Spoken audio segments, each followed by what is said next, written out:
हिंदवी स्वराज्याचे सरसंस्थापक रयतेचे राजे छत्रपती शिवाजी महाराजांना मानाचा मुजरा करतो। सामाजिक समतेचे प्रतीक महामानव डॉक्टर बाबासाहेब आंबेडकरांना अभिवादन करतो। आज मराठी पत्रकार संघाच्या राज्यस्तरीय अधिवेशनामध्ये या ठिकाणी उपस्थित आमच्या विधानसभेचे अध्यक्ष आदरणीय श्री राहुल नार्वेकरजी, आदरणीय श्री गौर गोपालदासजी, माननीय श्री निलेश खरेजी, माननीय सरिता कौशिकजी, माननीय मृणालिनी नानिवडेकरजी, माननीय श्री किरण जोशीजी, या ठिकाणी उपस्थित भारती अत्रेजी, संजय मलमेजी, प्रकाश सावंतजी, गणेश मोरेजी, शिवाजी शिंदे, शैलेंद्र शिर्के, माननीय श्री मंजुळाजी, उपस्थित सर्वच मान्यवर महाराष्ट्रातल्या कानाकोपऱ्यातनं या ठिकाणी उपस्थित सर्व पत्रकार बंधू, संपादक आणि पदाधिकारी बंधू भगिनी, खरं तर या ठिकाणी आज पत्रकार संघाच्या अधिवेशनामध्ये मला या ठिकाणी आपण सर्वांनी एक सन्मान दिला आणि खास करून या ठिकाणी किरणजींनी मला यावरचं निमंत्रण माझ्याकडे येऊन एवढं प्रेमाने दिलं की आज मंगळवार दिवस आमच्याकरता कठीण असतो। आज 2-2.5 जनता नागरिक महाराष्ट्रातून खास करून आपल्या जमिनीचे सर्व विभाग घेऊन महसूल मंत्र्याकडे येत असतात। मी किरणजींना विनंती केली की जरी मंगळवार असला तरी मी 5 मिनिटाकरता नक्की येईल। मला या गोष्टीचा आनंद आहे की अत्यंत चांगल्या पद्धतीने या ठिकाणी मराठी पत्रकार संघाच्या राज्यस्तरीय अधिवेशनामध्ये चांगली मांडणी या ठिकाणी करण्यात आली। गौर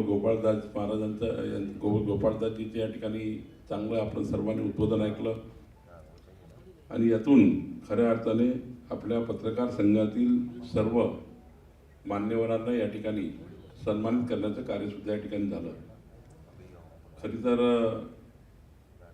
मला या गोष्टीचा अभिमान आहे की माझ्यासारखा छोटा कार्यकर्ता हा तयार होत असताना राजकारणामध्ये, समाजकारणामध्ये, सांस्कृतिक कार्यात, धार्मिक कार्यामध्ये सहभाग घेत असताना आणि आमच्यासारख्या कार्यकर्त्याची जळणघळण होत असताना आमच्या राजकीय, सामाजिक, सांस्कृतिक जीवनामध्ये जोपर्यंत पत्रकारिता मदत करत नाही तोपर्यंत आम्ही मजबूत होऊ शकत नाही, तोपर्यंत आम्ही या ठिकाणी आम्हाला उंची मिळू शकत नाही।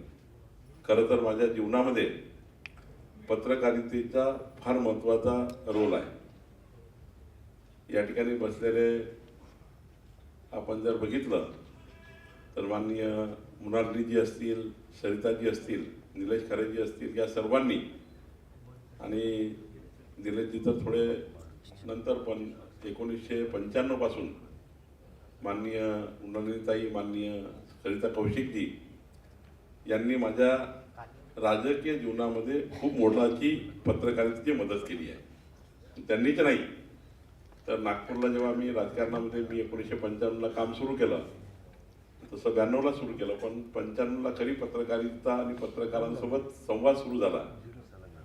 या 31 वर्षाच्या माझ्या राजकीय प्रवासामध्ये माझ्या संपूर्ण आयुष्याच्या ज्या जडणघडणीमध्ये जो महत्त्वाचा टक्का राहिला असतो तो टक्का पत्रकारांचा आहे, संपादकाचा आहे आणि पत्रकारितेचा आहे।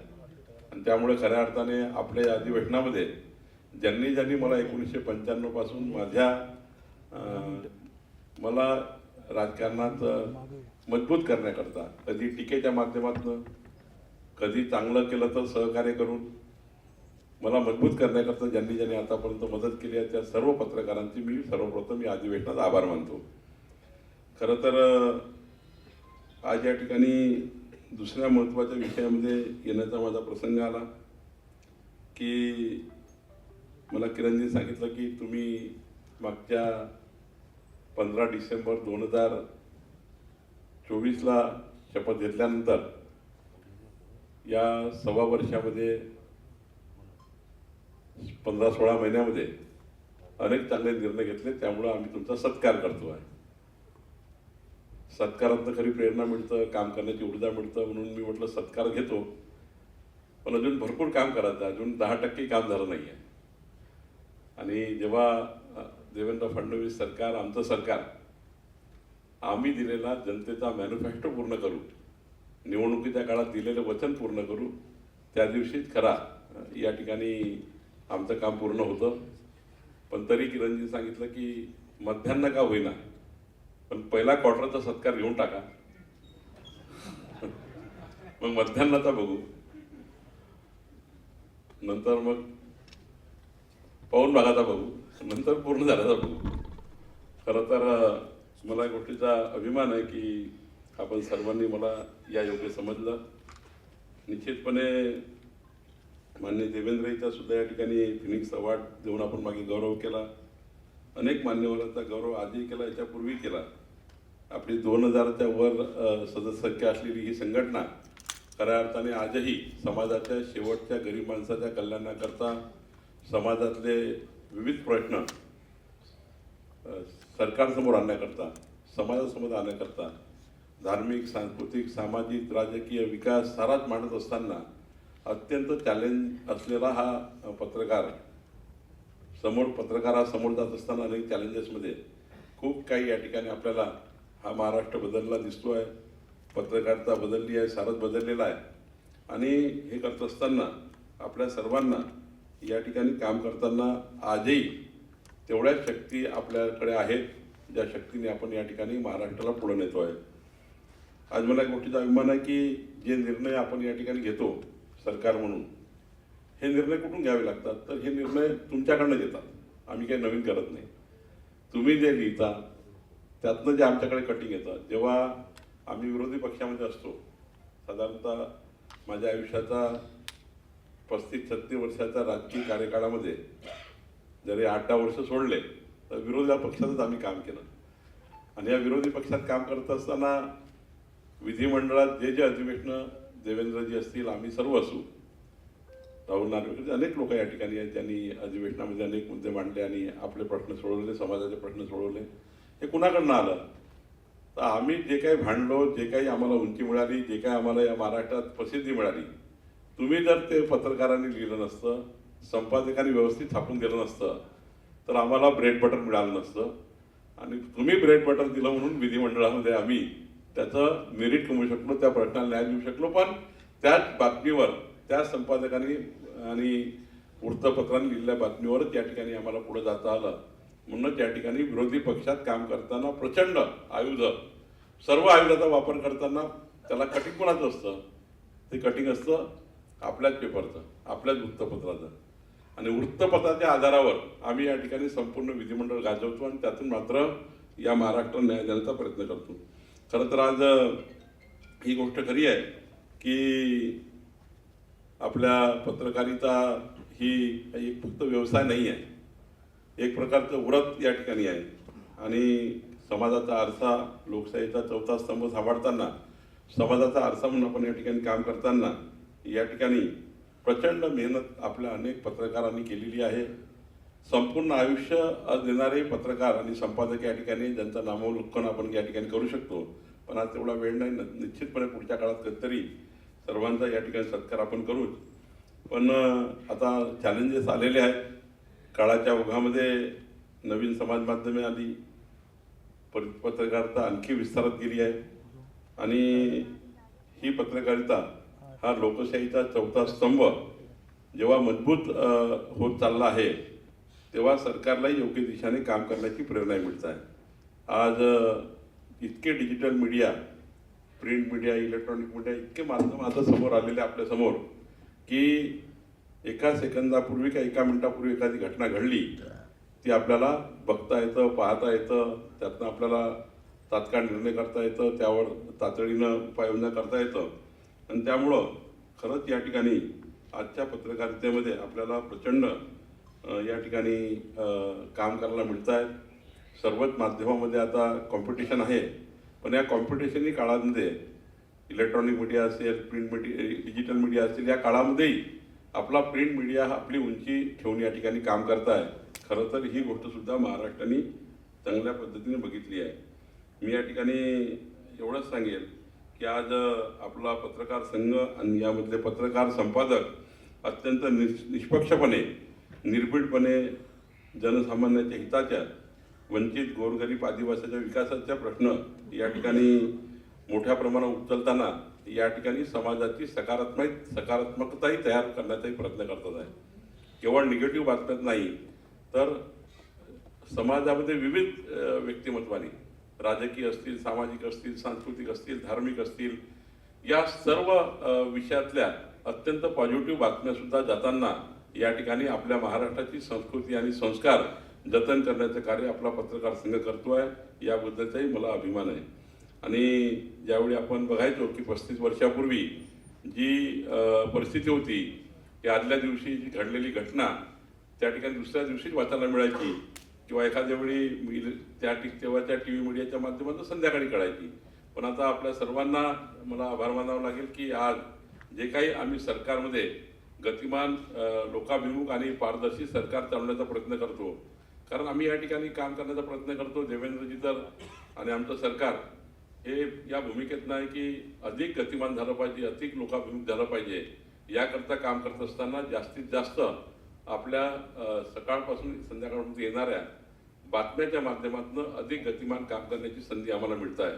आणि म्हणून या ठिकाणी आपल्या प्रिंट असतील, रेडिओ असतील, TV असेल, डिजिटल असेल, ब्रॉडकास्ट असेल, खूप उल्लेख या ठिकाणी झालेत.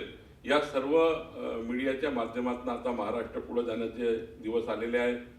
विकसित महाराष्ट्राकरता आपली भूमिका अत्यंत महत्त्वाची राहणार आहे. विकसित महाराष्ट्रामध्ये विकासाचे मुद्दे घेऊन आपल्याला पुढे जात असताना सर्वात जास्त जबाबदारी आता वृत्तपत्राची राहणार आहे. शेवटी तुम्ही जेवढं जास्तीत जास्त चांगल्या पद्धतीने मांडाल आणि नवनवीन माहिती आणि त्या ठिकाणी आपले दृष्टिकोन आणि समाजाला काय गरज आहे, कधी कधी आम्ही कामाच्या ओघामध्ये इतक्या गोष्टी विसरून जातो की ती समाजामध्ये लागणारी गोष्ट आमच्या हातून निघून जातं. पण पत्रकारिता आम्हाला पत्रकारिता त्या आपल्या लेखणीतनं आम्हाला पुन्हा एकदा त्या मुद्द्यावर परत आणतं आणि काम करण्याकरता आम्हाला त्या ठिकाणी मोठ्या प्रमाणात मदत करतं. आणि त्यामुळं या ठिकाणी आता तर AI चा काळ आहे. AI च्या काळामध्ये बातम्या आता प्रचंड वेगवान होणार आहे आणि या बातम्यामुळं खऱ्या अर्थाने जरी लिहिणं सोपं झालं, आता AI च्या काळात लिहिणं सोपंच होणार आहे. पण मला खात्री आहे की कोणतीही कृत्रिम बुद्धिमत्ता पत्रकाराच्या संवेदनशीलतेला आणि सत्याचा शोध करून आता जर AI वापर केला, पण AI चा वापर हा टेक्निकल होऊ शकतो, पण जी संवेदनशीलता आहे, जी सत्यता आहे, ती बुद्धिमत्तेत येणार आहे. आणि बुद्धिमत्ता असल्याशिवाय आपल्याला AI चा वापर करून फार उपयोग होणार नाही. ती संवेदनशीलता जपावी लागेल. तर AI काही प्रत्येक गोष्ट आपल्याला पूर्ण करून देणार नाही, त्या बातमीची टेक्निकल माहिती आपल्याला देऊ शकेल. पण जोपर्यंत आपली जी पत्रकारिता मूळ गाभा आहे तो आपल्याला टिकून ठेवावा लागेल, ती संवेदनशीलता टिकून ठेवावं लागेल. हे चॅलेंज आपल्यासमोर आहे. आणि हे करत असताना मला वाटतं आपण सर्व हे जपाल, कारण AI चा काळ अत्यंत जरी ॲडव्हान्स असला तरी आपल्या सर्वांना आपली सर्वांची जी जुनी भूमिका आहे त्या भूमिकेतनं या ठिकाणी पुढे जावं लागेल. दोन्ही भूमिका कराव्या लागतील. आधुनिकीकरणही करावं लागेल आणि आपली पत्रकारिता मूळ गाभा आहे तोही काही जिवंत ठेवावा लागेल, तरच आपल्याला या ठिकाणी पुढे जाता येईल. मी या गोष्टीचा मला अभिमान आहे की आपण मागच्या अनेक दिवसापासनं म्हणजे माझ्या जीवनामध्ये जी 35 वर्ष पत्रकारिता मी बघितली आहे, या पत्रकारितेतून जे आम्हाला ग्राउंड रियालिटी कळली, जे आम्हाला बेस कळला, त्या बेसवरनं जेव्हा आपण सरकारमध्ये आलो, सरकारमध्ये आल्यावर जो बेस आमच्याकडे तयार झाला, जो बेस तुम्ही दिला, त्या बेसच्या आधारावर मला यापूर्वी ऊर्जा मंत्री म्हणून काम करताना खूप मदत झाली. ऊर्जा मंत्री म्हणून काम करताना महाराष्ट्र लोडशेडिंग मुक्त करणे, या महाराष्ट्राच्या शेतकऱ्यांना वीज देणे, महाराष्ट्राचं त्या ठिकाणी पेट पेंडिंग संपवणे आणि या महाराष्ट्राला गरज असलेली ऊर्जा खातं तयार करणे, याकरताही खूप मोठी मदत तेव्हा मला मिळाली. आणि एवढंच नाही तर राज्य महसूल मंत्री म्हणून मी काम करतो, या कामात सुद्धा जी उंची मिळत आहे याचं खरं गमक काय आहे, तुम्ही मागच्या 35 वर्षात मला दिलेलं ब्रेड बटर आहे. आणि त्यामुळं या ब्रेड बटरमुळं आज मला सर्वात जास्त म्हणजे परवा जे प्रेझेंटेशन राहुलजी झालं मंत्रिमंडळाचं, त्या प्रेझेंटेशनमध्ये सरिताजी 78 कॅबिनेट नोट या महाराष्ट्रामध्ये 6 वर्षात आणणारं हे महसूल खातं हे सर्वात त्या ठिकाणी समोर होतं. आणि 78 कॅबिनेट नोट घेऊन आपण महाराष्ट्राच्या महसुली कायद्यामधले बदल, कारण शेवटी महसूलचा कायदा किचकट जरी असला तरी तो कायदा लोकाभिमुख करावा लागणार आहे. कधी काळी 1543 मध्ये महसूल खात्याचं निर्माण झालं, मग 1600 मध्ये जमाबंदी झाली. आता 1543 मध्ये तयार झालेला महसूल कायदा आणि त्यानंतर झालेली जमाबंदी देशाची, म्हणजे या देशाची जी मोजणी झाली ती 1600 काळात झाली आणि तेव्हापासून महसुली कायदा चालत आला. आणि हे सत्य आहे की आपल्याला दोन खाते अत्यंत महत्त्वाचे असतात. तसे राज्यातले सर्वच खाते महत्त्वाचे आहेत, पण दोन खाते याकरता महत्त्वाचे असतात जे अनादी कालापासून आपण जर बघितलं, अनेक सत्ता बघितल्या, मुघलांचा काळ बघितला, इंग्रजांचा काळ बघितला, या काळातही दोनच खात्याच्या भरोश्यावर या लोकांनी राज्य केलं. एक त्यांनी पोलिसांच्या भरोश्यावर दमदाटीने कधी अतिक्रमण केले आणि मालमत्ता चोरून लपवून या ठिकाणी मालमत्ता ताब्यात घेऊन त्या ठिकाणी महसूलच्या खात्यावर महसूलच्या माध्यमातून सत्ता मिळवली. त्यामुळं राजे महाराजे असतील, जुना काळ असेल, नवीन काळ असेल, तर पोलिसिंग तुमच्या जीवनामध्ये झोपून उठल्यापासून झोपतपर्यंत जनतेच्या जीवाचं रक्षण करणे ही जबाबदारी गृह खात्याची आहे आणि महसूल खात्याची जबाबदारी आहे तुमच्या मालमत्तेचं रक्षण करणे. आणि मग दोन खाते अत्यंत महत्त्वाचे निगडीत खाते आहे. तुमची मालमत्ता जोपासणी जबाबदारी आज महसूल खात्याची आहे आणि तुमच्या जीवाचं रक्षण करण्याची जबाबदारी गृह खात्याची आहे. आणि हे करत असताना महसुली किचकट कायद्याचं सुलभीकरण करत असताना तेव्हाचा महसूल कायदा 1600चा, मग त्या ठिकाणी आपला 1966चा MLRC कोड आला आणि MLRC कोड येतपर्यंत देशामध्ये अनेक स्थित्यंतर झाले, अनेक कायदे बदलले, त्यानंतर आपला महसुली कायदा आला. पण आज दुर्दैवाने जे मूळ कोर महसूल होता ते सारेच विसरत चालले आहे. जिल्हाधिकारी आणि टीम ही कोर महसूल कथा तयार झाली, पण आज ती डायव्हर्ट झाली आहे. त्यांना हजारो कामं बाकीचे लागलेले आहेत. पण ही टीम पुन्हा एकदा कोर महसूलकडे वळवण्याचा मी विचार करतो आहे आणि त्यामुळं जवळपास 78 कॅबिनेट नोटच्या माध्यमातून विविध कायदे बदलून त्या ठिकाणी जे कायदे कालबाह्य झाले, आता सिंपल छोटासा विषय सांगतो, ग्रामदानचा कायदा कालबाह्य झाला, तो कायदा निरस्त केला पाहिजे. असे अनेक कायदे आहेत ज्या कायद्याला निरस्त केलं पाहिजे, नवनवीन कायदे या ठिकाणी आणले पाहिजे. आणि म्हणून या ठिकाणी खऱ्या अर्थानं मी काम करतोय. आज बघा आम्ही विचार करतोय की एक सिंपल विषय आहे, एखादं रेडी रेकणार असेल एखाद्या घराचं, तुमच्या घराचं मूल्यांकन असेल तर काय परिस्थिती आहे. इकडे आता हे आपण मंत्रालय आहे, मंत्रालयामध्ये 4 प्रकारचे लोक राहतात. एक मंत्रालयाची भव्य इमारत आहे, दुसरीकडे विधिमंडळ आहे, तिसरीकडे एखादं लहानसं त्या ठिकाणी एकदा शॉप आहे, चौथीकडे एखादी SRची बिल्डिंग आहे, पाचवीकडे माळाची बिल्डिंग आहे. आपण जर विचार केला तर राहुलजी 1 किलोमीटर बाय 1 किलोमीटर या परिसरात जेवढे काही लोक येतील त्याचा एक झोन तयार करण्यात आला आणि मग एक झोन तयार केल्यामुळे रेडी रेकनर करताना त्या झोनचा एक रेट लावण्यात आला. म्हणजे मंत्रालयाच्या उंचीच्या बिल्डिंगचा रेट एक, त्याच रेट बाजूच्या झोपपट्टीला, त्याच रेट बाजूच्या SRला, तोच रेट बाजूच्या माळाला. आणि तो रेट इतका जास्त असतो की तो गरीब माणूस अफोर्ड करू शकत नाही. त्याचं मूल्यांकन एवढं जास्त निघतं की ते मूल्यांकन आणि त्याची खरेदी विक्री करणं फार कठीण असतं. म्हणून आता बघा आपलं सरकार निर्णय करताय, जो आता मुंबई करता आता पहिल्यांदा आपण करतोय, या राज्यामध्ये आता मायक्रो झोनिंग होत आहे.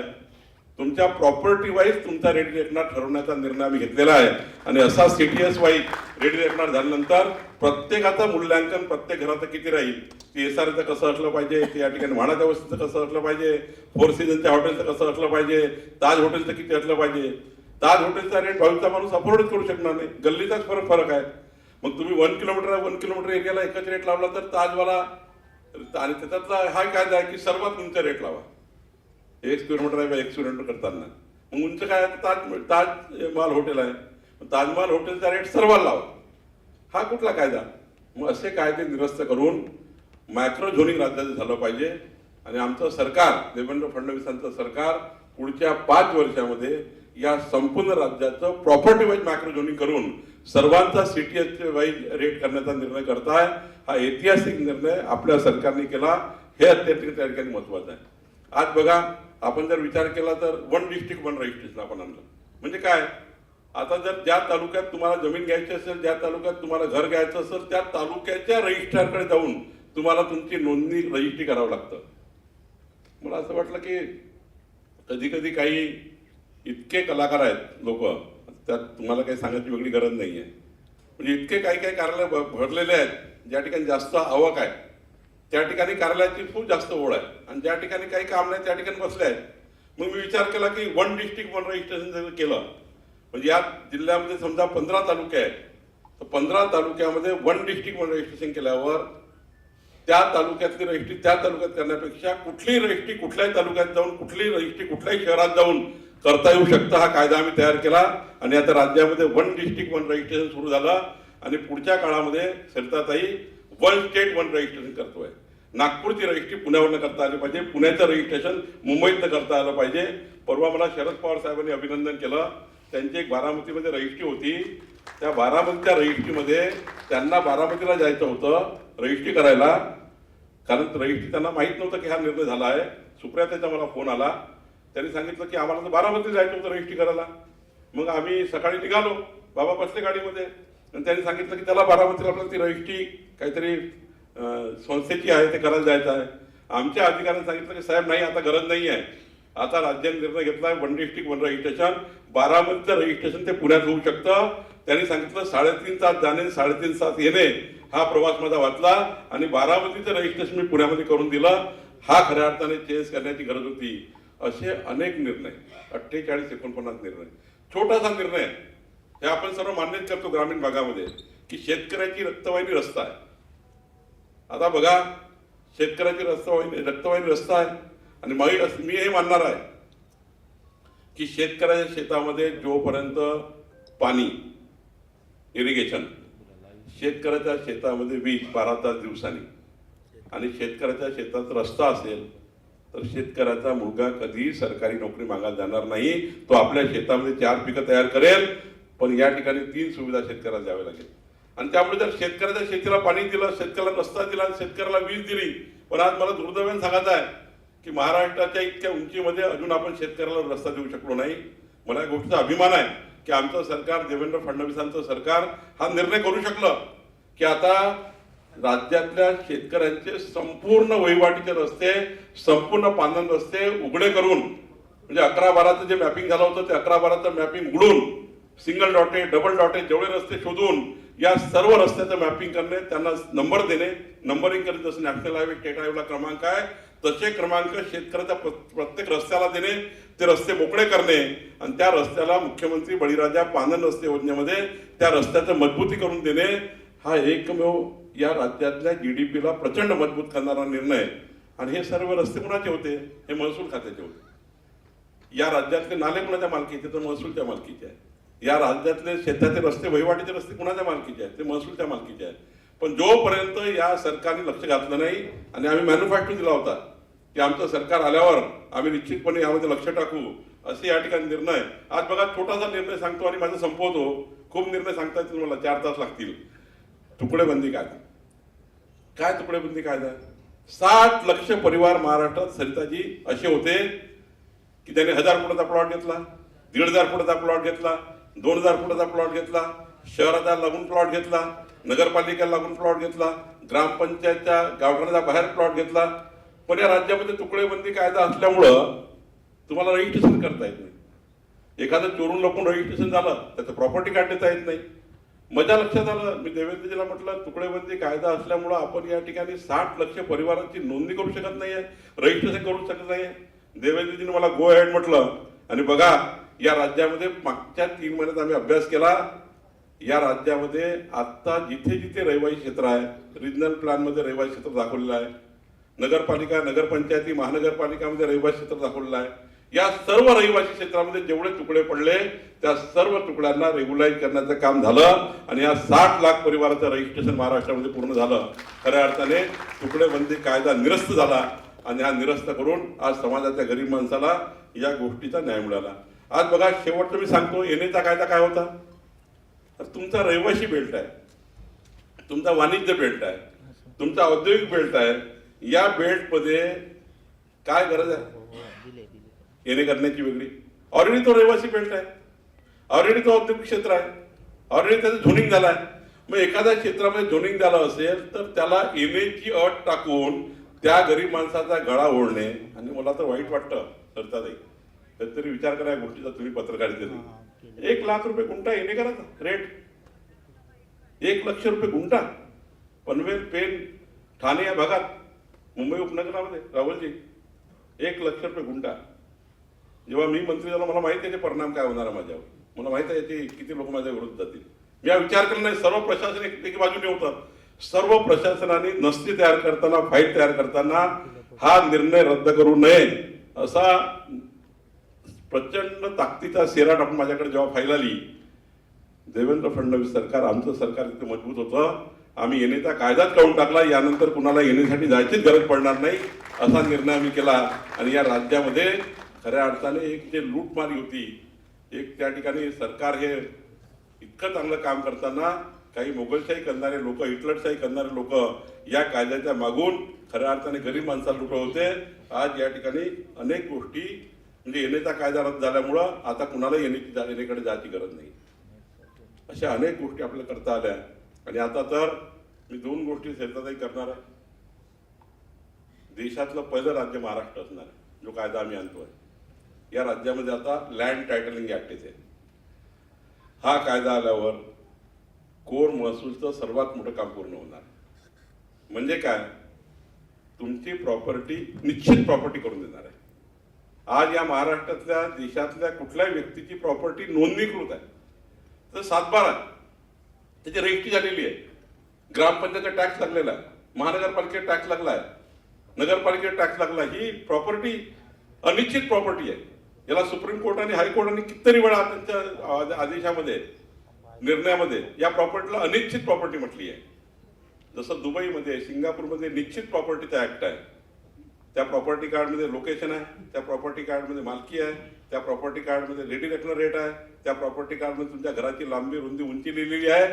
असं प्रॉपर्टी कार्ड जे लँड टायटलिंग ऍक्टने आम्ही आणणार आहोत, ज्या प्रॉपर्टी कार्डनी तुम्हाला गव्हर्नमेंट गॅरंटी मिळेल ही गव्हर्नमेंट गॅरंटी या प्रॉपर्टी कार्डची आहे. या प्रॉपर्टी कार्डवर जे काय लिहिलं गेलं आहे ते खरं आहे असं सत्यापन गव्हर्नमेंट देईल. आणि असं लँड टायटलिंगचं प्रॉपर्टी कार्ड आपण या महाराष्ट्राच्या 14 कोटी जनतेला देणार आहे.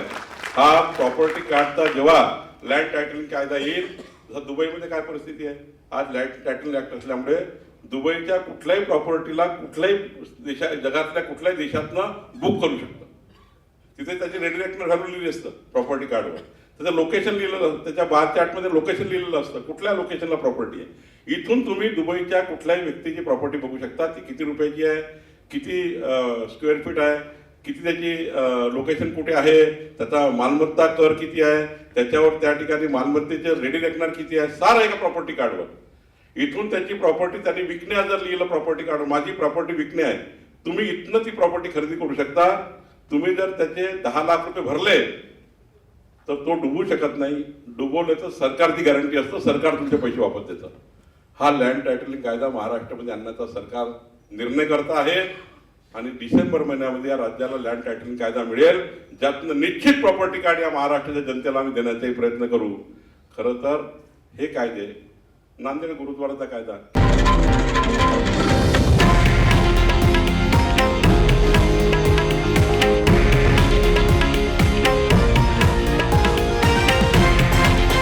हे आहे देशातील नंबर 1 न्यूज नेटवर्क आणि आपण पाहत आहात TV9 मराठी, एकमेव.